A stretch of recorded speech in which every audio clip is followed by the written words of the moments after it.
যাদের যাদের মন ভেঙেছে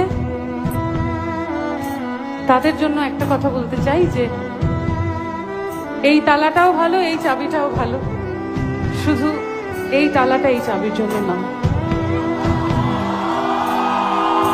আমি জানি না আমি কি বুম্বাদাকে দেখছি বা এনি চান্স, জানি না, আমি হয়তো হ্যালুসিনেট করি প্রসেনজিৎ চট্টোপাধ্যায়কে মাঝে মাঝে। আর যদি কেউ কখনো তোমায় ছেড়ে চলে যায় তাকে বলে দিও তুমি অন্য কারোর সঙ্গে বেঁধে। সবাই মিলে একটু গাই, একটু গাইবো তো? তোমার আমার কথাগুলো প্লিজ একটু মাথায় রেখো, তাহলে জানবো সত্যি সত্যি আমার ভালোবাসো। তুমি যাকে ভালোবাসো তার জীবনে ঝড় তোমার